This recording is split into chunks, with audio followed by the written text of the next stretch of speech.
And a little bit of a struggle for me to come to terms with it. I'm more understanding of it now, especially after this past year, because there are some things, man, I want to know the why. Now I understand why they're asking me about the why. Welcome to the Triple P Podcast, premier, professional, and proactive, brought to you by the Ohio Fire Chiefs Association. I'm your host, Clayton O'Brien, and I'm the fire chief for the city of Oregon. Hey, welcome to the Triple P Podcast. Today, we're actually talking with a few different area fire chiefs that I normally don't get to see on a regular basis, at least in our area. So we're down here at the conference at ODC 2025, and we've got a room kind of set up, and just being able to just freestyle some sort of, a little bit of a round table. And we're going to have you guys go around and do your own introductions to let the audience know who I'm talking to and what we're talking about. Give them the idea of a little bit of a perspective about your department. And then, like I said, we don't have any sort of set topic that we're going to be talking about today. We're just going to kind of, talk about whatever. So we're going to start right over here with you, Steve. If you want to do an introduction, tell us a little bit about your department.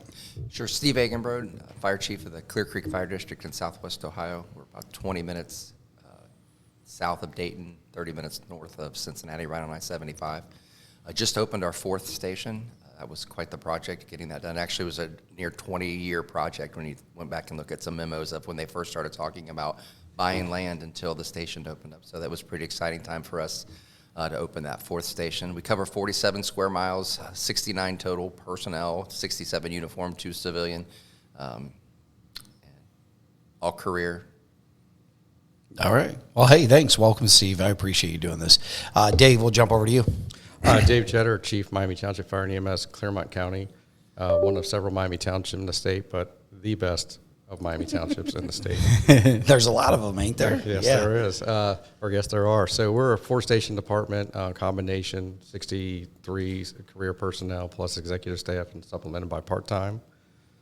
And first year into the job, celebrated an anniversary just a little bit ago, and it's pretty exciting to sit with you all. Yeah, that's awesome. And I think we'll dive into a little bit of that, how that first year went and the transition, especially being unique in your area because Steve Kelly, who was your chief there before, and now your administrator. So a lot of good working relationship and how that transition has gone, and it'll be interesting to talk about. So, and how about you, Gina?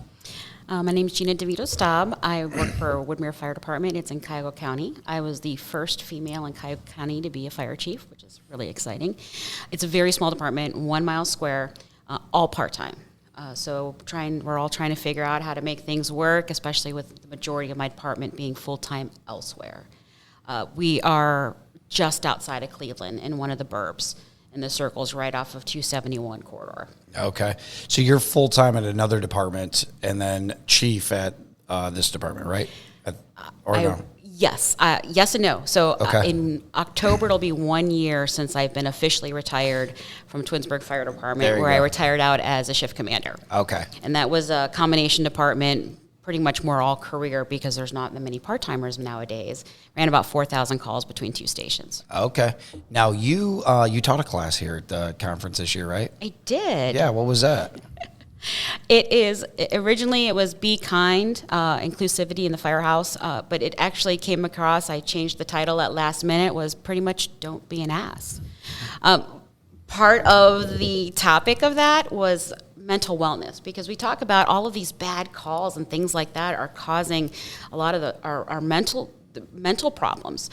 But it's not necessarily that, and there's a lot of science and research that's showing that just plain incivility of people being rude or just rolling their eyes and those simple things that happen back at the station are having a big impact, and also creating sleep problems too on top of that with insomnia.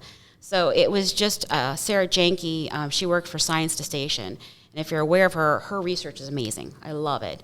And when I saw her at FDIC, it was just an aha moment of putting those two together of things that I didn't think about.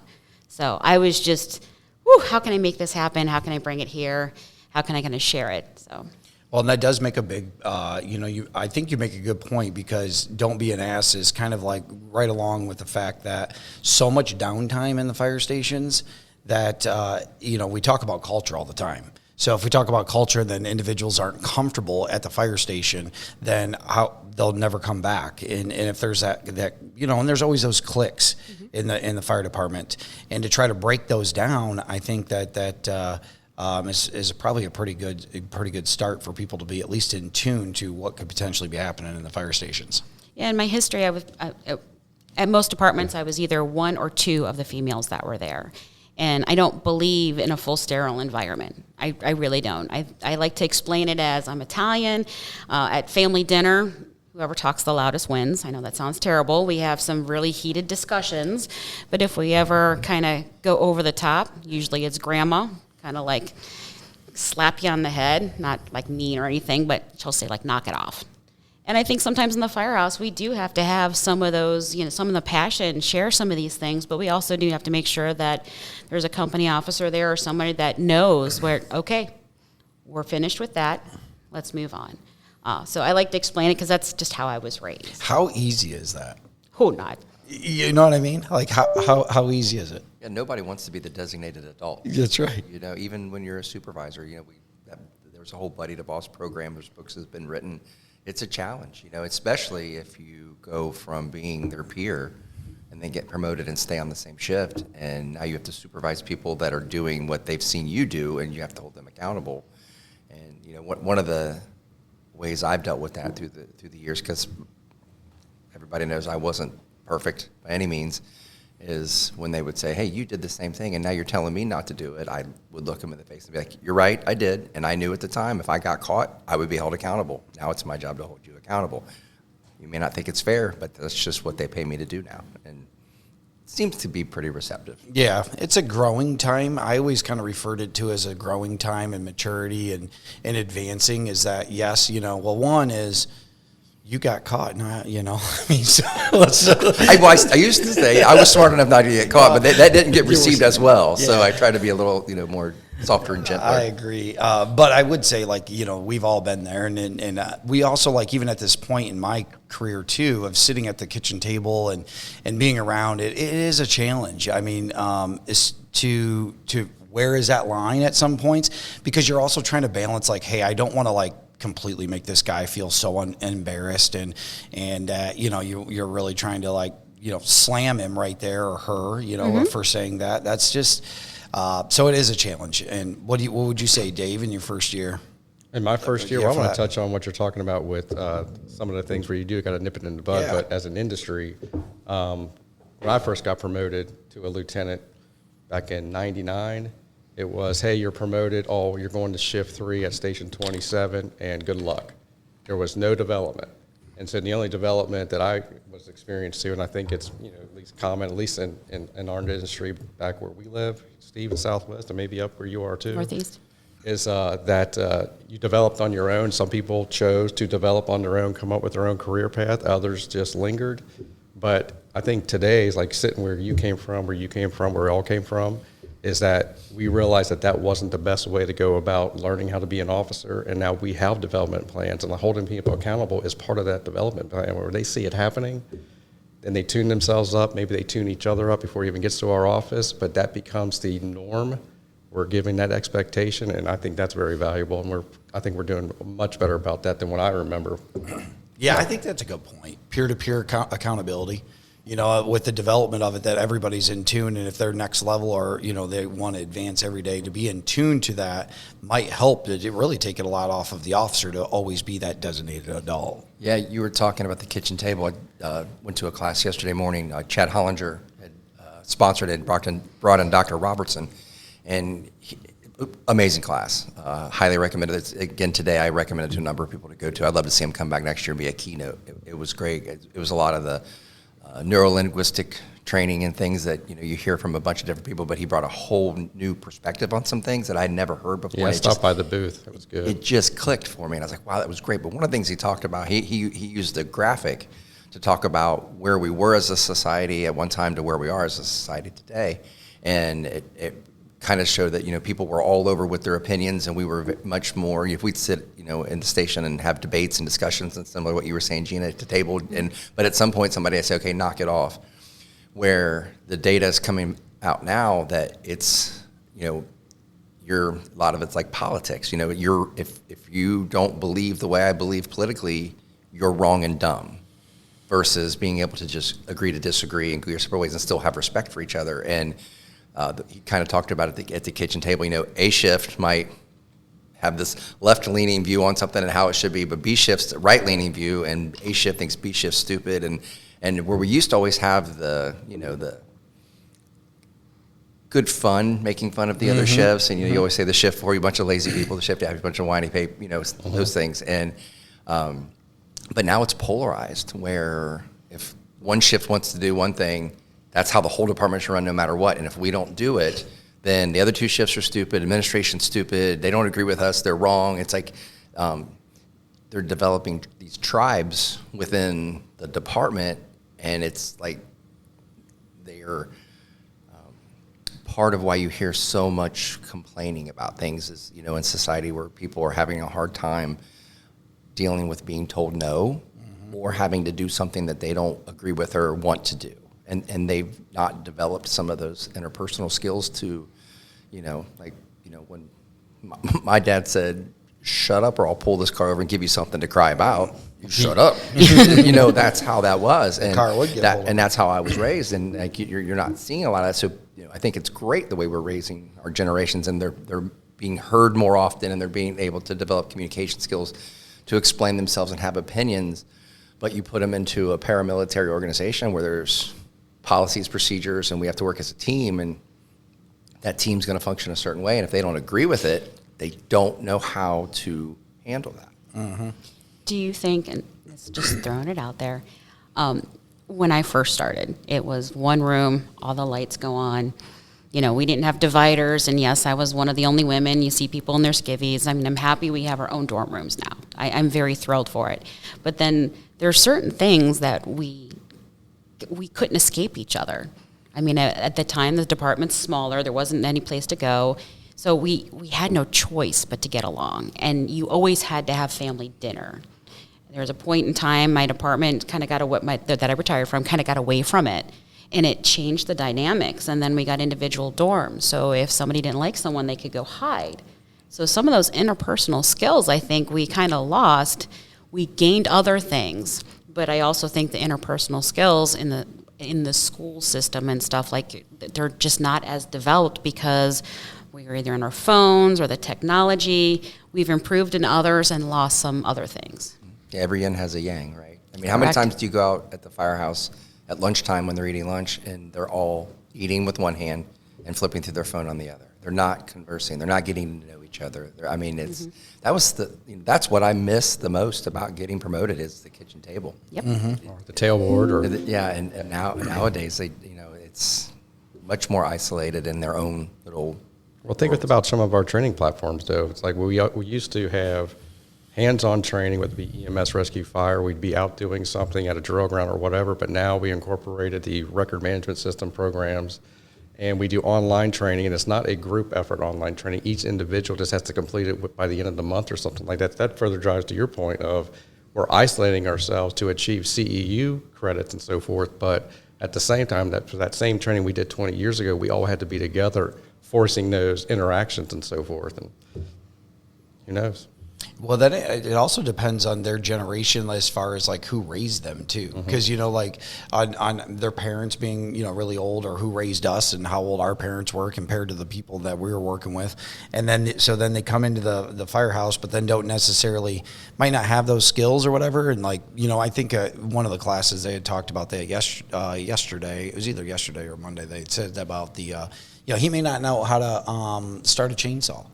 You and I, yeah, and so if he doesn't know how to start a chainsaw, it's like he's just never been taught how to do a chainsaw, and that actually happened in my last department, where we had a part-time individual, and he was either 20 years old, never pumped up a tire. Immediately what I always, and I referred to that even that class yesterday too a little bit, I always talked about if you're a good father at home, you're going to be a good father or leader, a good leader in the firehouse. And instantly when I realized he's super embarrassed. He doesn't want to tell you he doesn't know how to pump up a tire because you're like, hey, check the tires on the medic unit or whatever else. They're not going to be openly able to tell you, like, I don't know how to check the tires. And then if it needs air, then I don't know how to put the air. So once we realized that was a thing, you're instantly like going into dad mode. You just want to like educate them and just be that. So I feel like if we apply that same kind of, mindset to a lot of the things, and not to be like condescending, like if you, as a dad, you don't like talk down to your kids all the time. You try to like teach them what to do and things like that. So I feel like that approach has worked a little bit where you can just be not so hardcore. And I think some of the, individuals have been in the fire service for so long and you do get tired of it. I get, that for a long time, and they don't have that. They get a little callous to that. You guys notice that? Oh, for sure. And what I try to do is remind myself of how dumb I was when I started.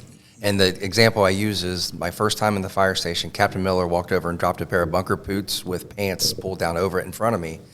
And I didn't know if I should take my shoes off to put my foot in the boot or leave my shoe on like galoshes, because that's the only time I've ever saw boots like that before. And I felt so dumb, and I didn't. So I had to ask, do I take my shoes off? He's like, yeah, you take your shoes off. And I was like, oh, I'm so stupid, And so I try to, when I see somebody doing something, I try to remember it's like, I've been doing this for 31 years. I've acquired a few things, and this person's been doing it for 31 days. And they just, and I was there before. And we had recently had we hired a number of young people recently, like pretty much everybody.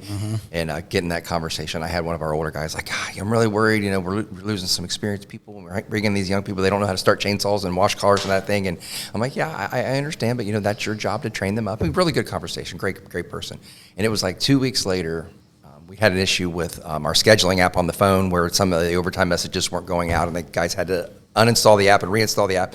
And this guy was having a heck of a time doing it. And this young kid he was complaining about goes, give me your phone. And he goes, there, you're done. And I looked at him, he looked at me, he's like, you shut your face. Don't you say a word. But that's so true. But it was neat. It was like, he's not dumb. He just doesn't know, and we all don't know things that we could help each other with. But they're, like, as you said, what they don't know, we know, but what we don't know when it comes to some of the technologies, it's second nature. Oh, yeah. And, we all have our software systems that we have to work with, and it just makes me laugh. I mean, I love the younger generation. I teach Fire Academy. I ran an Explorer program. We ran an Explorer program for a long time that I managed. So I love this generation, and that's just a touch. They have to touch it, feel it, break it, which is our normal. But they never had that opportunity because they're coming into the profession at 18 and 19.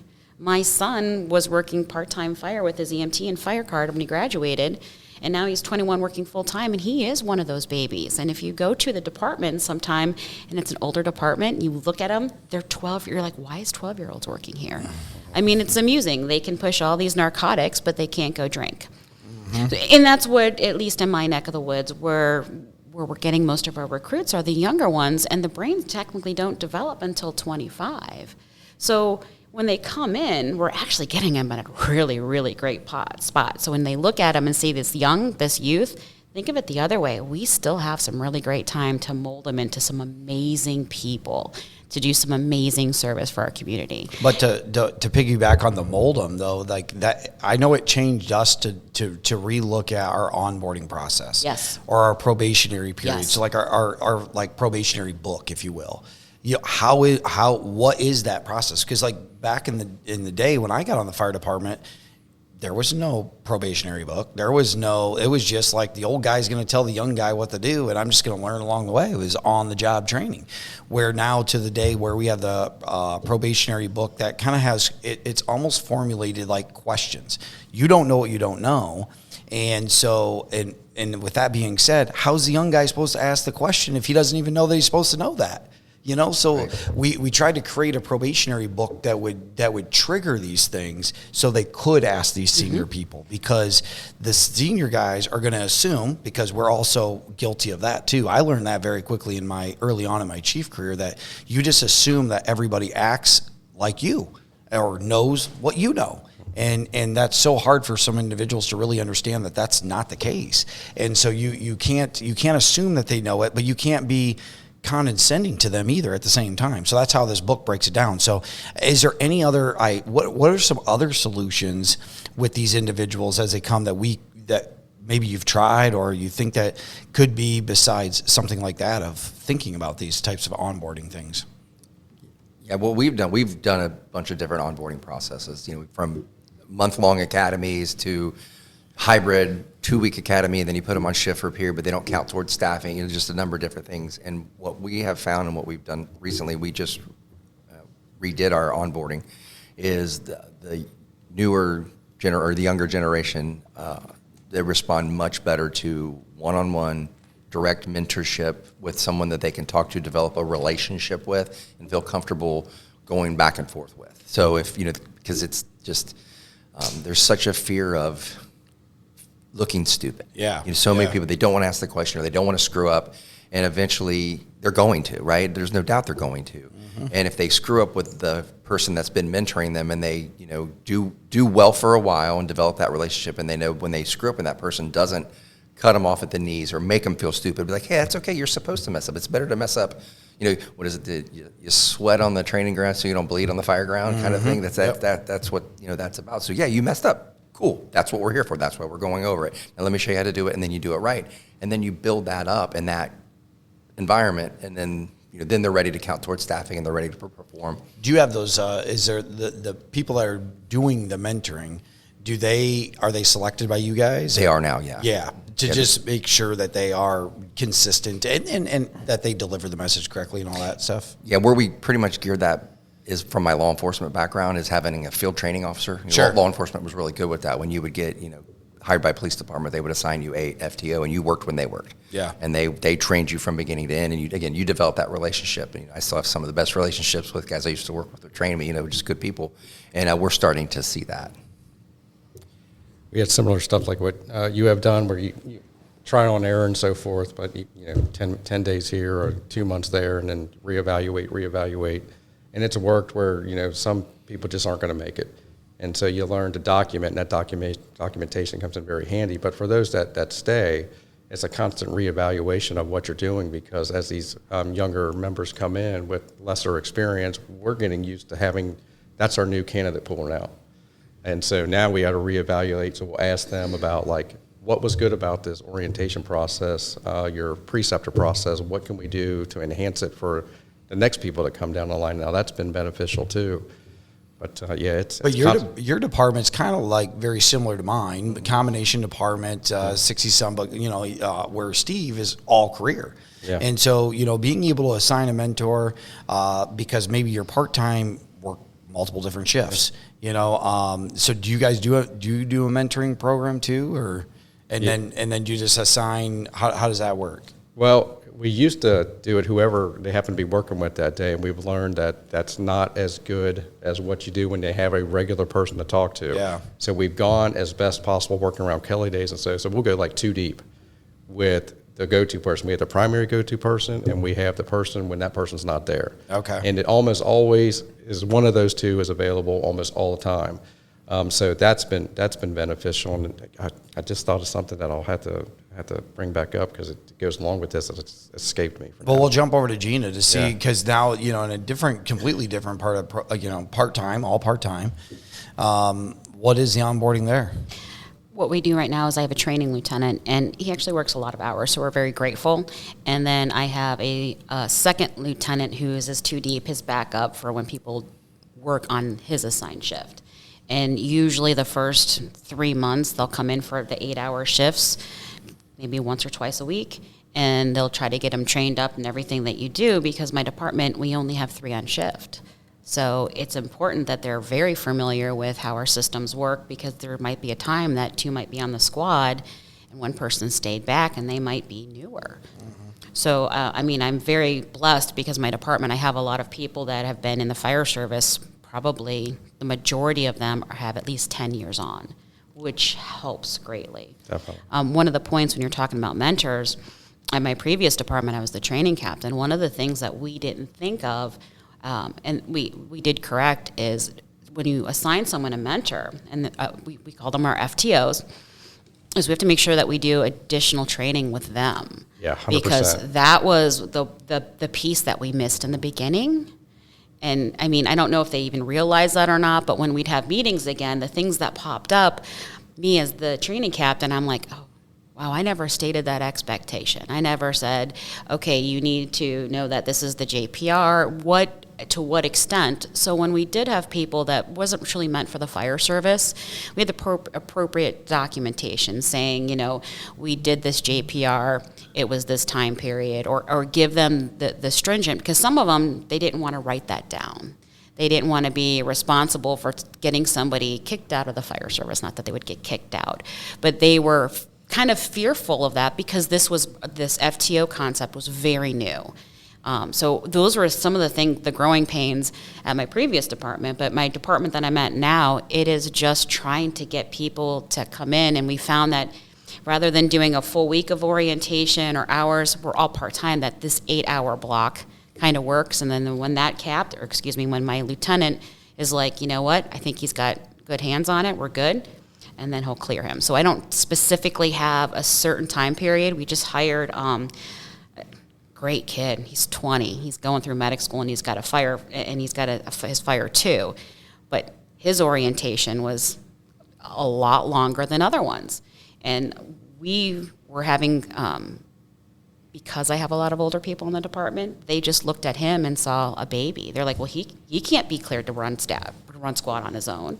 And you do get to that point where you have to feel the weight on your shoulders, like you were talking about, where you just have to let them try it and see how it works. And he could do it, but he's 20 years old. These younger kids are good, but we have to also give them the empowerment that, hey, I trust you. You're going to go out on the squad. Remember, if anything happens, just take it all in, understand, fail forward. We'll talk about it when we get home, and then just make ourselves better. Yeah. I would say sometimes it's hard to let them take the car out of park, put it in drive, and just watch them drive. Very hard. But you have to. You do. You Sorry do. to interrupt you. I was just going to bring up the feedback. Like, how is there a set time that you guys do in your organization in their first year for feedback? Like in ours, we do a 3, 6, and 9 month evaluation. It's a sit down, it's a one-on-one with their officer, and just kind of talk about, where they're at and trying to look at whether they're, going backwards, on the next one, or if they're actually, taking it. And most of the time, what happens is, what we've noticed is that they've taken what they've gotten that they need to work on and have shown progress, for that next one.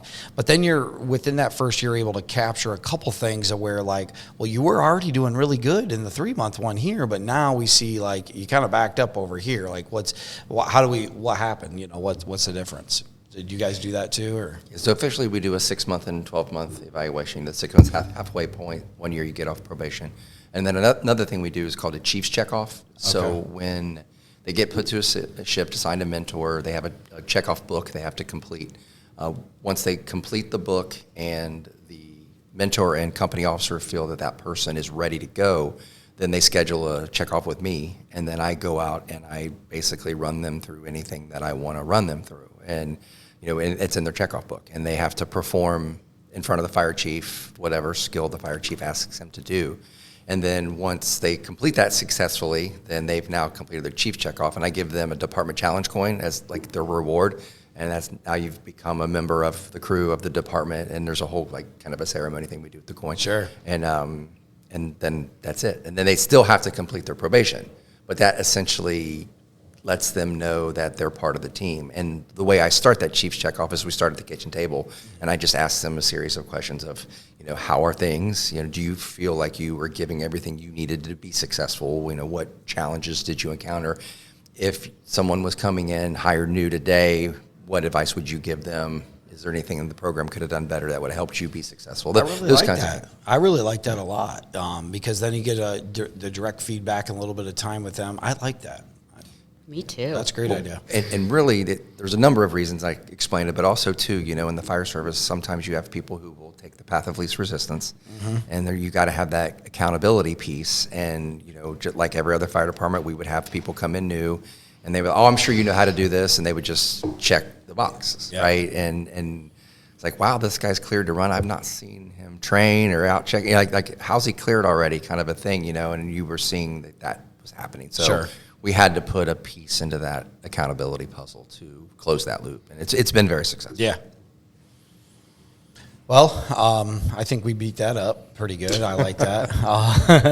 I knew you were just going to get down into rabbit holes, and that's completely fine. So, but I do want to dive into you, Dave, in your first year as a chief, and then having Steve, be going from chief to your administrator, and all that kind of transition and how that went, because you were assistant chief first, right? Deputy chief. And honestly, you have a great department and, a highly functioning, very engaged fire chief, Steve Kelly at the time, to be able to feel like, hey, how am I going to fill these shoes and all that. So tell us a little bit about it. It came as a whirlwind. I reached out to Steve quite a bit of a few things. I've been introduced to Steve through Steve, about 6 years ago now, as part of bringing me up here for the OFCA. So I've been appreciative of that because I've given me a bunch of resources with this transition. But so when Steve came into our organization, I'm going to build him up a bit. I'm not going to tear him down. I'm definitely going to build him up. But 11 years ago, he was, came from Westchester, an outside chief. We already had an outside chief, Jim Whitworth, that was brought in for a very particular reason.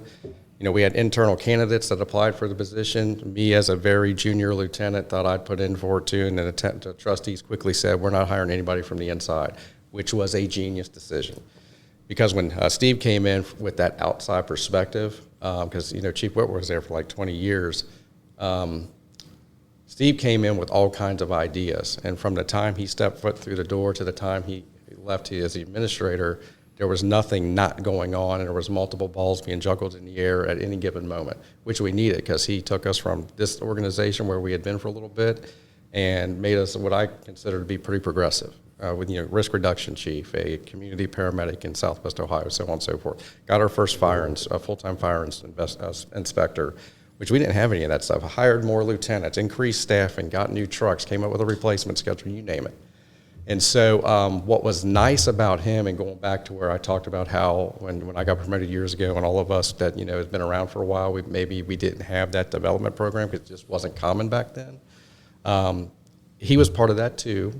And I look at some of you all that came from the Mason area. It's amazing how many people rolled out of that department, by the way. But anyway. And all named Steve. Yeah, Steve. And all right. named Steve. Yeah. There were like 5 or 6 Steves that became chief that worked together down there. Oh, really? 100%. But he definitely was into professional development for himself, that he done himself, but then he started trickling that down to across the organization. And so pulling in different ranks, establishing committees of the workforce as a cross-section to help the department function, because he knew that him and Dan at the time, and then when they pulled me in, 3 people can't run a 100-member department, you know what I mean? It's like 3 chiefs can't just do it all, so we need help. We need battalion help. We need lieutenant help. We need line people help. So now that's starting to nurture the development of people as they come into the organization to get them used to functioning at a higher level. Me, for example, with the current role I'm in now. Had I not had that, I think I would not have been as prepared. But now that I'm in the position for now 13 months, you don't know what you don't know. And that, people say that a lot, but it's so true. And I've called Steve before, I think probably a couple months ago, and I said, holy cow, this job is freaking hard. I just can't believe it. I thought I was exposed to a lot of stuff, but there was a lot of stuff that I wasn't exposed to because Steve didn't need to expose me or anybody else to that because he's the chief. And so I'm learning that, and it's just, I love it. Don't get me wrong, I wouldn't turn it down. I would still work for Steve right now if he started chief and never look back, not leave to pursue the position. But now that I'm in it now, I definitely have the appreciation of what it means. And Yeah, because you don't really know, like you said, you don't really know what the feeling is to have that weight on your shoulders.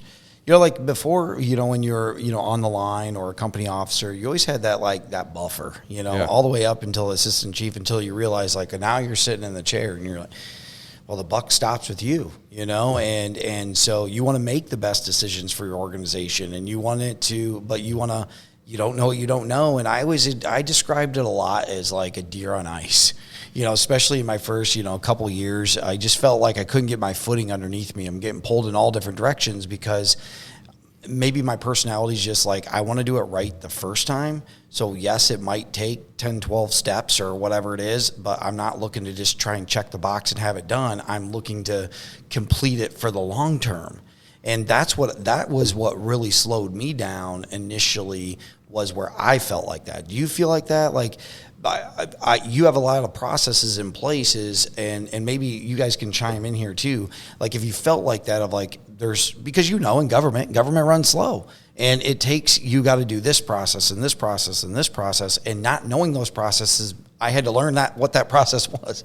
And so that's what I felt like all the time. And now, and even for me now today, even going from different type of government, Napoleon was a city manager, ran government, to a mayoral ran government in Oregon, and the way that you do ordinances and do everything in Oregon is different than what we did in Napoleon. So it's just different of learning the different processes, and once you get those processes down, then you're able to really kind of have that outside perspective of saying, the way we've always done it is not the best. And to your point of why it was great for Steve to come in from the outside and maybe look at those different things. But that's kind of what, my thoughts are on it. Yeah, I remember specifically driving home after being the chief for 7 or 8 months, and like, okay, today was a win. Like, I felt like I took 3 steps forward and 2 steps back instead of 2 steps forward and 3 steps back. Like, like you said, I was starting to get my feet underneath me. And as I gave that some thought, what I kind of came to the realization is, you can't know what it's like to be the chief until you are the chief. There's no one that can tell you. It's something like you can't feel what someone feels. They can tell you, but you can't feel it. And what I come to the conclusion is, you serve 2 very different masters as the fire chief. You have your operational people, who are firefighters, who say, we need 4 firefighters on every fire truck because of NFPA, and they don't care what it costs, what it is. This is what we got to do, and to hell with everything else.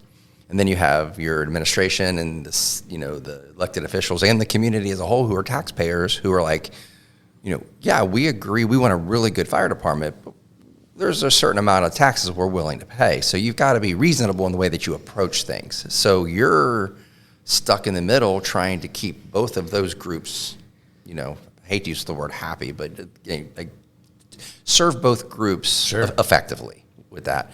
And, a lot of times people only see your choices. They don't see the, what's the word?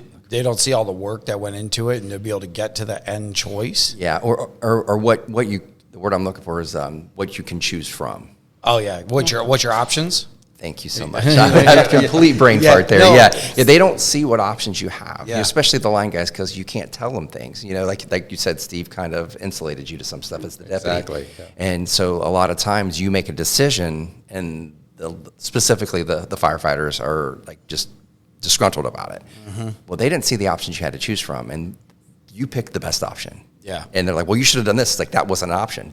We couldn't. The people that tell me what to do didn't give me that as the option. I agree. I would have loved to have done that, but that's not something we could have picked from. And then it's, this is a bunch of crap, kind of stuff. Yeah, because that option was the easy option. We all wanted that option. Right. Of course, I would have went with that, but that wasn't that option. Well, listening to you guys, I'm extremely jealous, I won't lie, because I started with a quite rocky start, because I was full-time as a shift commander, and then I was a part-time chief. And when I came in, the department was in crisis, just because of the perfect storm of lack of options, whether it was economic. The chief immediately retired, and it was a good chief before, but he did the best that he could with the money that he had. And pretty much my first week, we went on a PR event. The exhaust fell off the truck, found out the last oil change was in 2011, and I was in 2022 is when I was appointed chief mid-year.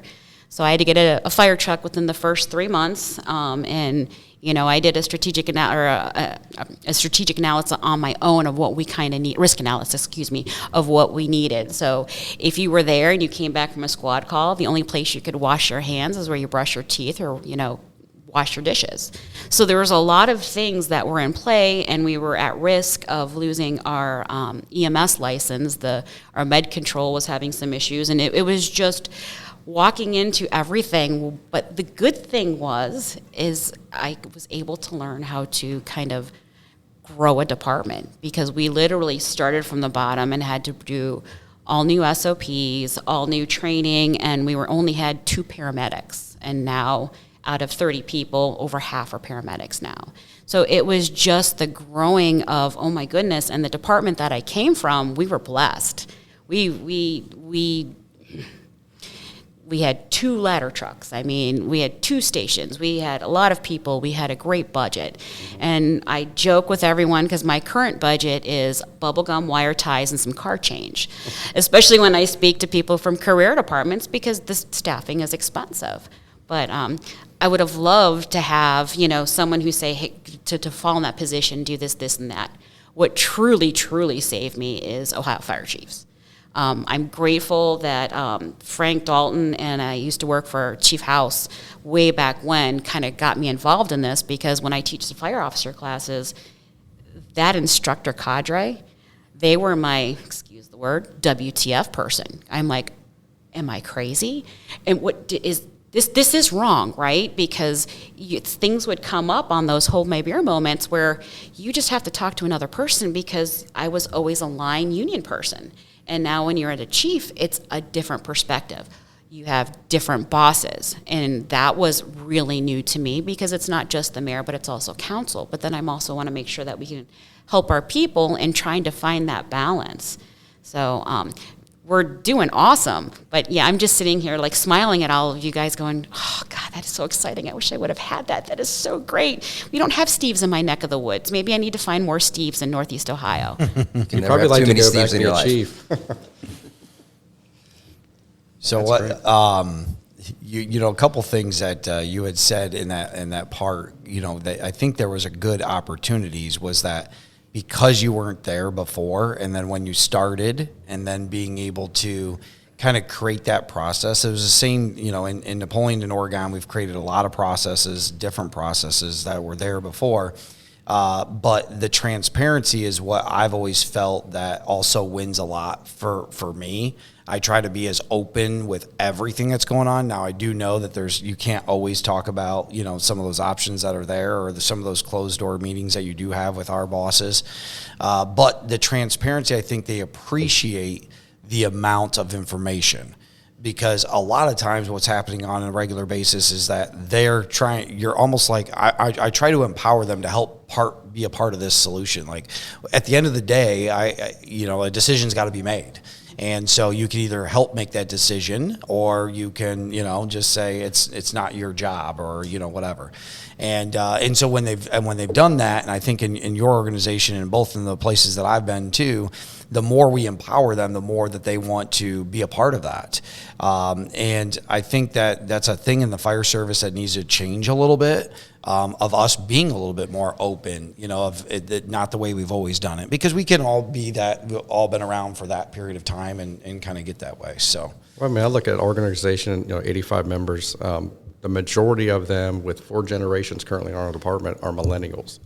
And everything that they want to know is at their fingertips. So you talk about transparency and, given the why, that 100% they react to that, because if they want to know something, they simply pull it up on the phone, the tablet, the computer, and they got an answer, right or wrong. And so if you're not giving them the information, they're going to come up with it themselves. But if you are giving it, they don't have to go looking for it, because now they have hopefully some type of answer that satisfies them. And if we're not doing it, I think we're failing. But I'm sorry. No, go ahead. One of the things that tied along that I had to learn is trying to keep track of everything. So like if someone's like, hey, I need this, and I wanted to explain it, but I couldn't because something else was going on, I had to remember to circle back. Yes. And hence I have my little notebook. It's called My Brain. Literally, it says My Brain, written down so I could remember to circle back and talk to that person. And early in the beginning, because I was trying to balance the full-time responsibilities and the part-time responsibilities, things kind of got away. And when I was able to focus and circle back, that empowered them. And then I had some personnel in the department, they grew. And it was amazing to see them flourish in these beautiful things and leadership. And can I do this? Why, yes, you can. So I was just impressed, but I didn't circle back in the beginning. And that kind of, I think, gave us a little slow roll into watching this momentum go. Well, it's hard with everything going on. Like I'm learning in this first year. Like I think you might have mentioned, it's going to take me a couple of years for hopefully my feet to get under me, and I'm definitely learning that to be true, because I'm hearing from more and more people. But I've definitely struggled with, I got tired of hearing a few years ago, especially as a deputy chief, about, tell us the why, tell us the why. I got tired of hearing that. And it's been a little bit of a struggle for me to come to terms with it. I'm more understanding of it now, especially after this past year, because there are some things, man, I want to know the why. Now I understand why they're asking me about the why. And so now, with that perspective, I more easily can provide it in a way I hope it satisfies. Yeah, I kind of look at it as the mindset of like what their perception is or perspective is, and I try to change my mindset to be education. If I know, because if you knew everything that I knew, you would make the same decision I did. I feel like that's kind of how I operate. So what you're asking me this question, and this applies to anyone, just firefighters, but it also applies to city council and to our own bosses too, is that when they ask the questions, rather than turning to get defensive, because we all know some of those individuals like just get super defensive when they're asked a question, but like rather than getting defensive, get to the part of where like what I've done with myself is just say, well, they don't know what they don't know. So they're asking it. It may sound super, elementary to me, and why you would ever ask me this question, but I just have to turn it off and say, hey, we got to educate this individual, because if they had that much, and if you think about how you educate, you talk differently. You don't talk like you're defensive. You don't talk like you're trying to be argumentative or anything like that. So I like that mindset, talking more, thinking about it in that education, because I believe you that if thinking about how I speak, if I'm talking to somebody, and it'd be more the officer tone versus educating, I more kind of go in my instructor role of, the crawl, walk, run. Thanks. It's worked a lot. That sounds great. Because what's happened is I've caught myself do it a couple times of where like, I'm pissed that you just asked that. Like, that's just like, how do you not like it's, and then you're like, well, how would they know? If they're not, or you think that they're asking it from a bad spot, and really they might just don't know, and you got to know. Asking. So like I've just looked at it as like, take it with the intentions that everybody intentionally wants to be a good person every day. And so I start there. And so if I say everybody wants to be a good day every day, then the questions that they ask are only because they want to be educated. No different than if I ask you a question and you might get defensive of like, what?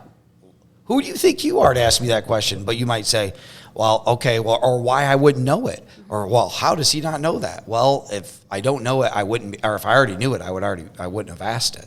So it's just what I've done, because I've caught myself kind of get like how you were a little bit of like, you get tired of the why, like, when dad said so, dad said so. That's how I was brought up. That's how I was brought up. Like, don't tell, that's how it always was. So I wrote down a couple questions as we were talking, because I was like, man, I want to figure out how you guys. So like, what are some of the things you guys do as chiefs to help protect like your mental health? What do you guys do to? I know a couple things that I do, and I wanted to hear your guys' perspective, because we might be able to help some audience members just kind of take a different perspective in their own lives of just how they might manage their own stress, or maybe what they've thought about. So, and I can start with that. I think that some of the things that I do is I've tried to limit the amount of caffeine that I take in. Was a huge energy drink person. Would drink energy drinks all the time, 1 and 2 a day. Didn't realize how much that was truly affecting you. So I want you to just process that a little bit of like, once I did that, and actually it took, because my wife and I went on a 2-week cruise. 2 weeks. Yeah, 2 weeks. It was actually a 12-day, and so it was. So during that whole time, they had no energy drinks on the boat. They were kind of like an energy drink, but it wasn't like your Rockstar that you're going to get at the gas station. So not having those, I just didn't drink those for 2 weeks, and I felt amazing afterwards. As much as like, I'm not sitting here telling you I didn't drink an energy drink 3 times this week, because I will. I definitely have had them, but have definitely done it more, not as much. And I think that was affecting kind of like where you might feel a little bit anxious. You might feel like a little bit on edge. You might be feeling like, it affects your sleep and things of like that nature. So how self-aware are you guys, and what things that maybe you've done to maybe address some of these things that could potentially help some people out there? You want me to go first? Yeah, go ahead, Steve. Sure. So I look at it as like a big community of support that I have, and it's the 3 F's, your family, friends, and fitness is the 3 F's I have. And family first is with everything. I've been very fortunate to marry an angel and a saint rolled up into one person. So my wife is just amazing. Is she listening? She will. Hey, want to hear a podcast, honey? To marry just a wonderful person. And, we were challenged with our first child being autistic and severely autistic. So it was not what we had planned. And I look back and I don't know if I could have went through what we went through without her, because she was able to model the behavior of things that I needed to grow as a human being. And she's just amazing. She's my absolute rock. And then my mom, my dad, my sisters, and I'm just blessed to have a great family.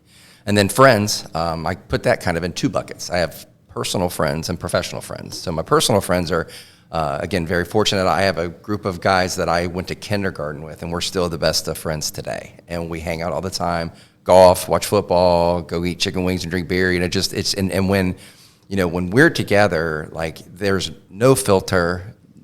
You can say anything you want. You can let every guard down, and you are safe. We know so much about each other. We could destroy all of us at any time if we needed to. So you just let it go, right? So that's great. And then I've also developed a professional network of friends. You talk about the Steves at Mason that I worked with, and a bunch of other people that when they're great friends, great people. You can go out and again get some beers and chicken wings and talk about work stuff. So it's on a personal level, but it's about professional stuff. Kind of like that whole, this is what's going on. Am I crazy? And sometimes the answer is, yeah, you're crazy. Don't do that. But other times, like, no, everybody's going through that. Here's what it is, and that's great. And then third, and what I think is just ultra important is fitness. There's so much research that shows that having a healthy lifestyle and living well is so good for you. And what I do with that is I love to golf. I like kind of that, to me, that works your body and mind. I like to walk if I can. And then I got a pretty regimented workout with resistance training and cardio. And then I also try to train jiu-jitsu 4 days a week. Usually don't get 4 in, but usually get at least 2, if not 3. And that to me has been just great. I studied martial arts a lot growing up, and then I had to kind of get out of it for a while because of life. You start a career, you get married, you have kids, and just things take a back seat. So I finally jumped back into that a few years back, and that has just been amazing for me, both mentally and you can go into the gym and lift and get on the treadmill, kind of mail it in. But somebody's trying to choke you unconscious, you're only thinking about one thing, not getting choked unconscious. So it's great. It really does help you escape. So that's what I do to keep me balanced. All right. Well, so one of the things that comes to mind for me is, well, first, it's still an in-process thing for me, trying to figure out like what my mental awareness and health is right now, still being 13 months in. I hear what you're saying, and I'm like, yeah, I do some of that, not the getting choked out, but one of the things that even coming up as a deputy chief and watching how much stuff like Steve Kelly would take on, Dan would take on, Harold when he was there, looking at other chiefs like Whitworth that I got exposure to regularly, and then looking at how we function on the fireground was that span of control. We talk about the span of control all the time, and we will fill out a fireground with every IMAT chief we can if we need it. And typically we get plenty of resources like that to fill out those roles. But what I'm learning now is like, I am well beyond my span of control with some things, and every day I'm trying to fill, like, what is the span of control for today? It's like I've got this list on my dry erase board, and it's like, I'm going to hit 1, 7, and 10 just because that's the 3 I want to hit today, but I might get to 4 and 5 because it's going to draw my attention, but still, there could be times that span of control is just out the freaking window, and trying to get that back in and apply the fireground principle to it is how I'm trying to work, because I think that's going to help me with staying focused, getting things accomplished, and keeping this up here straight. So you think it's a little bit less stressful than if you have a designated list of what it's going to be for that day? Yeah, that's how I'm working. I don't know if you ever went on shift, you pregame of what might be coming at Yep. you in the next shift. Like, we got a PR, we got a training or whatever. And then, of course, you come in and it gets blown up with whatever that you had no control over. You finally get used to that because, hey, we're emergency service. We do that shit all the time. But the same thing happens in this job. I'm finding out as the chief, right? People outside of my control will affect my day. And that span of control I attended on is just, well, it's not going to happen today. But the segment that goes into, as you sit here and listen to us, like we're a resource heavy department. I think sometimes our people forget how resource heavy we are, not only for those neighboring departments that surround us that come in and help us on runs, but as we function internally. And like I have a solid deputy chief I've admin. I got an EMS director. I got a risk reduction chief. I don't have to do freaking everything. I'm learning more like, that's Joe. I'm going to give that to Joe because Joe's busy right now, but he's going to be able to manage that because I got to do this shit. And that's been hard for me, but I think as I come to accept that I can't do everything, going back to like the committees that Steve created and some of this that he's pushed down on me as here's what you're going to have to do, has been very helpful for functioning and trying to get my feet under me. Yeah, I use the analogy of as the fire chief, you're the point guard of the basketball team. Is you catch the ball, and then depending what the play is or what that issue is who do you pass the ball to? It's like, and then sometimes, all right, this is I mine. gotta take the this shot. is mine. I gotta drive. You I gotta can't drive do to it the to hoop and throw up. Shoot. It's just there's just some you can't pass. But yeah, that's kind of like you catch it, you look at it, you assess it, and then you pass it to the best player to make the play. That's a great analogy. Honestly, you just think about that. You have the player that's out there, he's operations or he's prevention or he's, whatever, and you're just going to throw it to whoever. That's awesome. Yeah, we don't have to do everything. We need to be aware of everything, but yeah, we don't have to do everything. Well, and that's what's so important about having such a good team around you and also having the ability to delegate. And I think that's what you're kind of explaining is that sometimes as an operational individual, because you think about these individuals that get promoted, usually as you get promoted in the operational side, it's because you're really, really good at your job. And the things that we've lacked on, I think, in the fire service that we got to pay attention to a little bit more, and what I'm trying to be a little bit more in tune to, even for our staff internally, is saying that we got to coach more on behaviors, and how to take care of people. The skill set's going to be the skill set. We can teach anybody to, pull a hand line. We can teach anybody to be a paramedic or an EMT, but you can't teach anybody. You can't teach them to have good character and a moral compass and a great attitude and passion, those sorts of things. So when we're hiring, we're doing those things, but then so operationally as we go up, we're just constantly doing this, you absorbed all that work along the way up the ladder because you were a person that was so in tune to it. You had great passion, you had a good attitude, you had a great moral compass, you were all in essentially. And so then now when you get up here, it's kind of like now we have to motivate and inspire others to be all in. And Urban would talk about it with Tim Tebow in his book about, Tim was part of that 10% group, those people that are just all in, never really have to take much coaching. Jack Sawyer and the Ohio State team was like this, Tim Tebow. So there's a lot of, there's that core group of that 10% that are just, they're just going to be there all the time. 80% of those 80% of the rest of the team is kind of like, they get it. They'll do some training, and they are good people and good employees or good teammates. But they're just kind of like riding it along. And then there's the 10% that'll just never be on board. And so Tim would always talk about it with Urban. He'd go in his office and he'd say, "Hey, let's go out and get an 80%er today.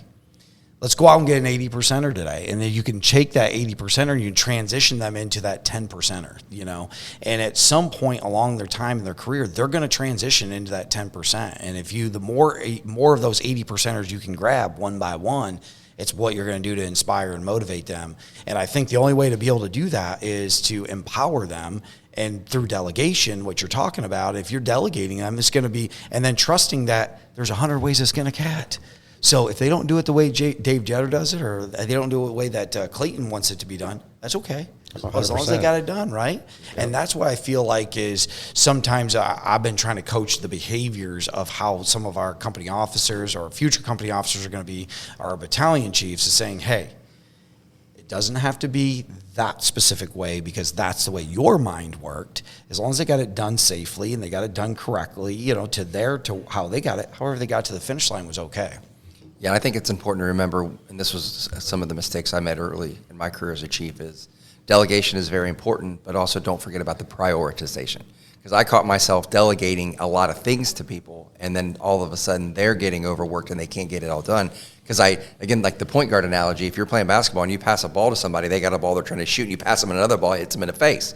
So you got to be thinking about, okay, I need to delegate this stuff, but some of that stuff I have to hold back that needs done, but it can wait a little bit. And for me, I'm one of those guys that I'm a to-do list, and I want to get it off my to-do list so I can move on to the next thing. And that was a challenge for me to realize, okay, like you said, your whiteboard with your 10 things. I might get to 2, 4, and 7 today, but the other ones, and that's prioritizing. It's Yeah, like that's these 2, great. 4, and 7 are the most important things on this list, and they got to get done by the end of the week. So we're going to get on that. If we get these done by Thursday, okay, then we'll tackle the next priority. And Sir, for 13 months, you are way farther ahead than I ever was. You are doing phenomenal. Yeah, which So is we're awesome. resource heavy, like I said. Well, so for me, I just don't mind failing and learning, but I'm always an overachiever. So like if one person does one thing, I'll do it twice, just because I feel like I've always had to be double and triple certified just so I can hang in the cool crowd.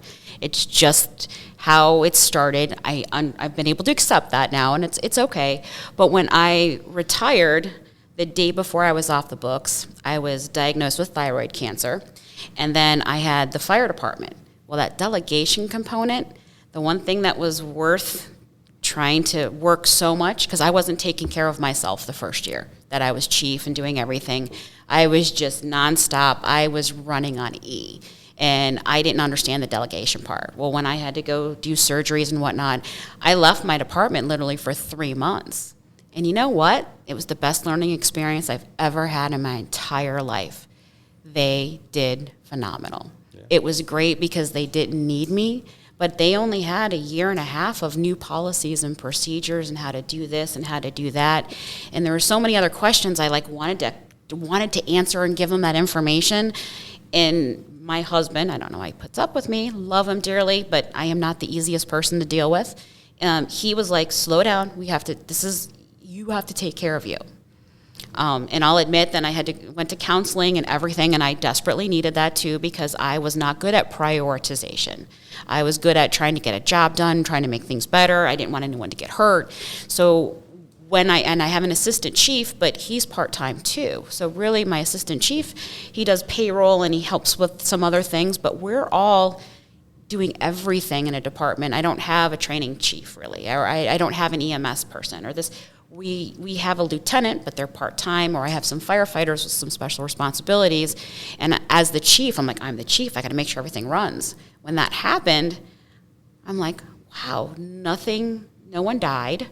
My trucks are still in service, and I needed to hear that, and that kind of taught me how to balance. I did have people say you need to slow down, but you know what? When people tell you what you should do you always listen sometimes? No, I'm very stubborn. And I knew that I should have, but it was really difficult for that process. So like when anyone's talking about becoming a new chief or, having to go through the process, it is really hard because you have the new responsibilities. You have a different skill set that you're using. And you also have different communication things between you and your department, but also you and your spouse. Like I didn't realize how many things I was bringing home. Things that I would be upset or happy, and I would translate that into home where I was tired. And it was just, my husband wasn't getting the time he needed because I was too busy working. And that work-life balance, I am a Gen Xer. I'm trying to figure that out. But that is what I had to kind of learn the hard way of how I need to do it. But I also needed to trust my people. So the weight on their shoulders, that is my favorite phrase, because I had to learn how to do that, because with 30 people running a department and we're not there Monday through Friday, it makes it more difficult. So I have to rely on them. So when it was, recruiting people and having people and watching them grow, a lot of people just took it and run with it because they wanted the extra responsibility, and I didn't want to put it on them. And then once I did, it was beautiful. So I'm excited for that, but it was a rough road to get there. So that took me 2 years. That's a rewarding piece too, because once you start empowering or giving those assignments and then allowing them to run with it, when they're successful in doing whatever that task might have been, it makes you super happy as their leader. If they're not successful, then it's that education piece. It's about how we respond to those individuals to let them know, like, okay, what didn't we provide you with to be able to help, or how can we get that done, or whatever, you know what I mean? Like how we respond to them rather than just like belittling them or getting all over them like they couldn't get it done. So I think that's a big part too, because after the fact is, everybody wants to, everybody has good intentions and want to do a good job. So The challenge on that one for me was where I came from was a blessed department, so we had a budget. When I have those education moments, we have to find creative ways of doing it, because whether it's grants or I'm grateful for my neighboring departments because they give us opportunities to train and do things like that we don't have the ability nor the place to train because everything is landlocked where I'm at. Yeah. But it also changed my thinking of I could do it this way, but when you don't have the budget, and a good friend of mine, she's a volunteer chief, I feel bad for her because she comes up with these creative ideas of how to keep her department safe and trained, and her department is, I think she has 14.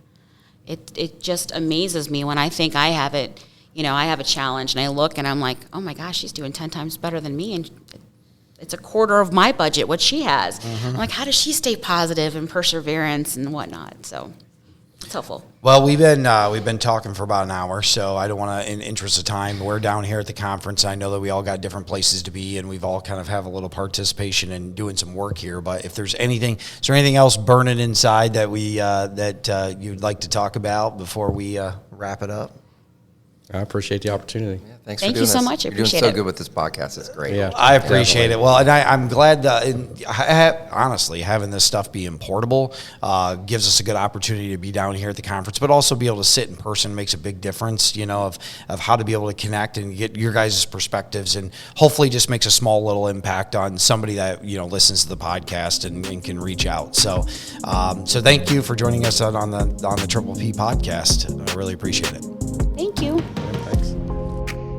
Thank you for tuning in to the Triple P Podcast, premier, professional, and proactive, brought to you by the Ohio Fire Chiefs Association.